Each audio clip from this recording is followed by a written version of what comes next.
Acidentes domésticos não são tão raros de acontecer e alguns objetos e circunstâncias dentro de casa podem colaborar para que esses incidentes aconteçam. E para falar sobre esse assunto, o Viva Bem desta semana vai conversar com o Tenente Coronel Paulo Andrade, do Corpo de Bombeiros Militar aqui do Maranhão. Paulo, seja muito bem-vindo ao Almirante.com. Muito obrigado, agradeço a oportunidade de disseminar conhecimento e é um conhecimento importante porque ele salva vidas. Paulo, eu queria que você explicasse agora para a gente quais são os acidentes domésticos mais comuns e mais registrados.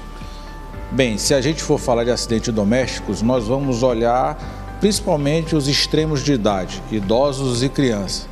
Então você tem quedas, queimaduras, pequenos ferimentos, né, tanto decorrente da atividade infantil, né, que por si só já se movimenta bastante, quanto de idosos exatamente pelas limitações decorrentes da idade. Então, as crianças e os idosos são o público aqui em geral, mais são registrados, mais são submetidos a esses tipos de acidentes. Então, o que causa assim, nessas pessoas essas quedas com frequência? Qual é a explicação para isso? Olha, você tem causas diversas, né? Eu poderia citar aqui algumas. Cabo da panela voltado para fora do fogão é uma fonte grande de acidente envolvendo queimadura, né? Com água quente, comida quente, etc. Você tem, por exemplo, tapetes soltos. Tapetes soltos são causa de queda frequente em crianças, idosos e adultos. Se você vai para o banheiro, por exemplo, né, a ausência de barras de segurança, a ausência de tapetes antiderrapantes, também uma causa frequente, tanto em crianças quanto idosos quanto em adultos. Se você for olhar por uma outra perspectiva, você tem, por exemplo, você coloca a toalha em cima da mesa com prato, talher e etc. e a ponta da toalha fica solto. E às vezes a criança muito pequena acaba chegando, pega aquela toalha e puxa com louça, com vidro, tudo por cima dela. Então também é uma fonte de acidente. Fora isso, você tem canto vivo de móvel, né, que precisam ser protegidos. Você pode ter prensamento de mãos e dedos em portas e em portas de móveis. Então assim, dentro de uma casa você tem uma infinidade de situações com um potencial gigantesco de causar lesão em qualquer pessoa.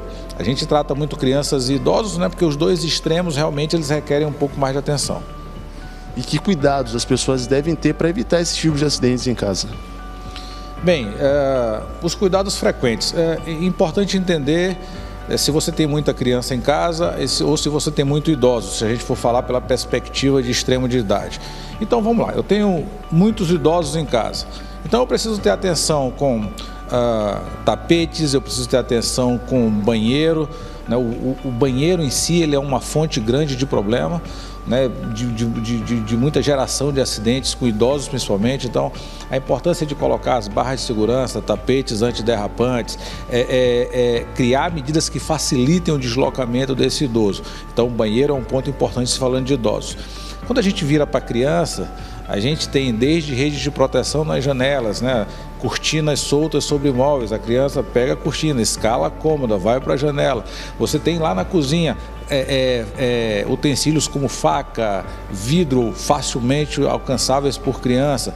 Você tem péssimo acondicionamento, por exemplo, de detergente, desinfetante. Às vezes você pega aquela garrafa de refrigerante e coloca um desinfetante, um detergente dentro, a criança não consegue distinguir, ela vai imaginar que aquilo ali ao alcance dela é um refrigerante.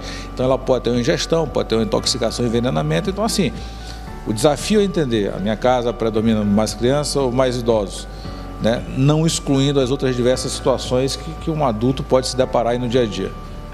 Agora, Tenente, caso aconteça esses acidentes, quem as pessoas devem procurar, o que elas devem fazer de imediato? Bem, a gente dá uma primeira orientação que é importante que todo mundo saiba o que fazer em situação de emergência. Que as pessoas busquem conhecimento sobre o que fazer, como é que eu controlo um pequeno sangramento, como é que eu controlo um pequeno ferimento, como é que eu desenvolvo uma cultura preventiva dentro da minha própria casa. Então, o primeiro passo, eu preciso entender o que fazer, como controlar esse risco. Segundo, eu preciso saber e ter de fácil acesso o telefone dos serviços de emergência. E aí você tem um 193 do Corpo de Bombeiros, você tem um 192 do Sistema SAMU. Certo, a gente agradece, Paulo, pela sua participação aqui. A gente conversou com o Tenente Coronel Paulo Andrade, do Corpo de Bombeiros Militar do Maranhão, passando aí algumas orientações acerca de como evitar os acidentes domésticos. Mais uma vez, muito obrigado pela sua participação aqui com a gente no Imigrante.com. Obrigado, seguimos à disposição. Em caso de emergência, acione o 93, que é o número que salva. Então é isso, pessoal. O Viva Bem de hoje fica por aqui. Na próxima semana a gente volta com um novo assunto aqui para vocês. Até lá!